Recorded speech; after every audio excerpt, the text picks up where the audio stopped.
Good morning, everyone. You're very welcome to our conference this morning entitled Celebration of a New Service. Part of what today's about, apart from celebrating what's happening, is actually to hear from you about how you see and what you see as the critical issues going forward.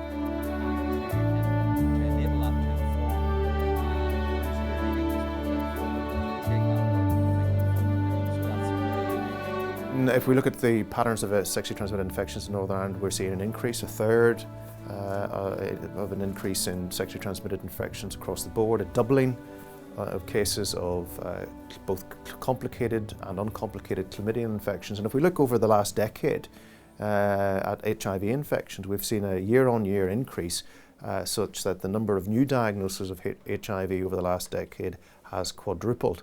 That's why we need to ensure that we increase access so that people can be diagnosed earlier, can be treated before complications arise, but particularly importantly, so that we reduce the impact in terms of the wider public health implications of other people being exposed to untreated infection as a result of sexual contact. So we need to think of innovative ways to get the service out to the people that need it and ensure that we're providing the skill and expertise and support from the health professionals who are actually providing that service. One of the main challenges really in setting up the CAWT GUM sexual health service was around recruitment of adequately trained and experienced staff.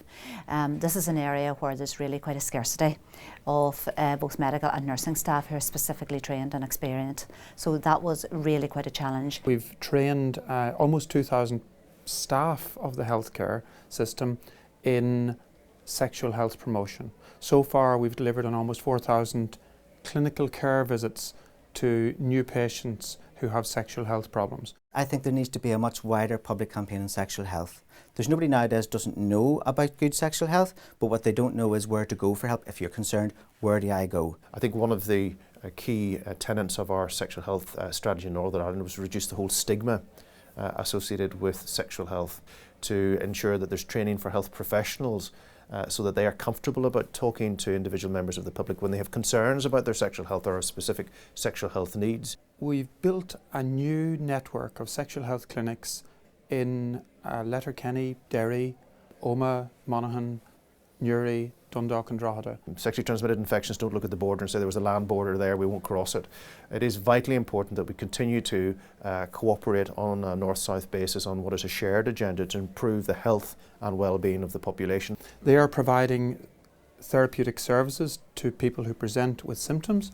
They're diagnosing people accurately, they're treating people correctly, they're quality controlled, quality assured, they're running weekly and in some cases twice weekly, so they're accessible to the population who need them. Feedback from both patients and GPs and other healthcare providers has really been very, very positive indeed.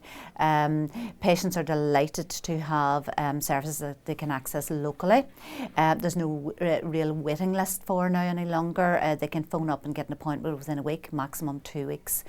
Same really for the GPs and other consultants, etc., that they've been able to phone up or to write a letter and to get more or less an immediate appointment for their patients. So certainly the feedback from both healthcare professionals and our patients has been really very, very positive indeed. Historically pre-CAWT, there wasn't any clinics from Newry down towards Dublin. So there's a huge geographical area there with no services. And I know certainly in the Southern Trust in Newry we would have had maybe a quarter, 25% of our attenders would have come from across the border. I would say now that these new CAWT clinics are opened in Dundalk and Monaghan and soon to be Drogheda, we may see a tailor off in that. Time will tell, but we're very happy to see people, and vice versa. There's no problem why people can't go from the north to the south clinics if that's where they feel more comfortable.